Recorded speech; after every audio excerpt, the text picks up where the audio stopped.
Good afternoon, everybody. My name is Gonzalo Gutierrez, and I'm part of the Science of Exercise and Sports Medicine Fitness Technology program at Kaiser University in Orlando. And we're gonna see a physical assessment that involves aerobic capacity, endurance, maximal strength, mobility, and many more things for our final project on special populations. Our client is Betty Giraldo. She's 61 years old. Let's start. So we're gonna start with the overhead squat assessment. As we see, she got all kind of mobility problems and stability. She has a mobility problem in her ankles, stability problem in her knees, mobility in her hips, as we see below here, and stability in the abdomen area, and mobility in the shoulders. So all these together give us this form, which she doesn't have enough mobility to squat down to like even parallel, and then her ankles are rising and her knees are past his toes by a lot, because when she's squatting she doesn't try to sit back, she's trying to just fall forward or dive like straight down. According to NASM, we classify this as a moderate forward lean, arms fold forward, feet turn out, slide back arch. She can stabilize the pelvis.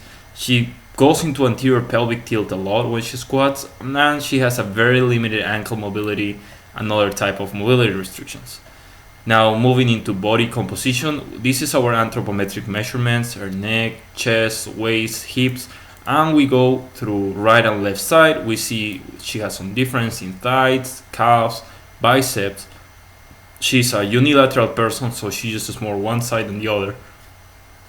And she doesn't have any resistance training experience. Well, in the last previous to 6 months, she was in a resistance training program, but she left it and she has been inactive for more than 6 months. So we classify her as sedentary. We move into body mass index, and she's a really small person. She's 5'1" and she weighs around 125 pounds.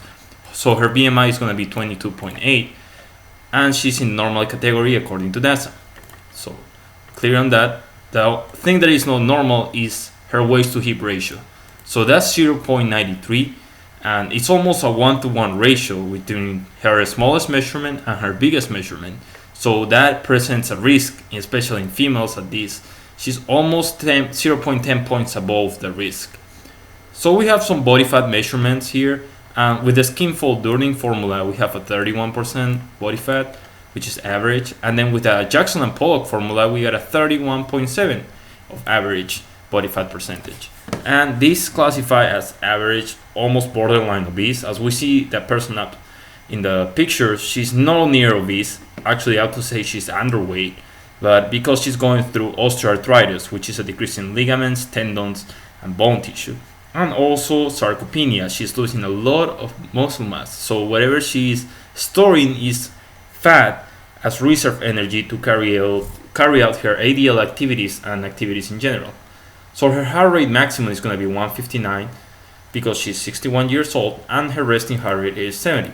BP is good, she's 110/80, and this is a zone that I designed like a rep range, but for cardiovascular activity that she's going to go when she feels comfortable after the training program that I designed. I'm going to show that later, but this is something that she can catch on after she feels comfortable enough to go into this type of programming.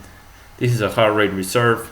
It's making intervals with a Carbonen formula, but she's very new with like actual cardiovascular training, like planned and periodized cardiovascular training. So we're not going to touch that yet.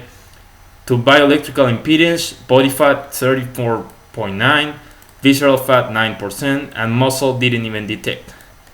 Finally, the YMCA 3-minute step test, she got a final of 172 after the 3 minutes, and her recovery heart rate was 136, which is very poor. It's in this category. She's 61. Then we see some endurance tests. The push-up test, she actually did pretty good. She got 10 push-ups for the 61, so that's going to be around here. And finally, we didn't do any abdominal endurance test because she got a herniated disc, so we didn't want to touch that. We keep going down, and we have a dynamometer, so we measure her right and her left side. Maximal strength on those. 17 kilograms force, and left she got 15 kilograms of force. We keep going down, and here we have some justifications for the exercise that I'm going to go in depth in the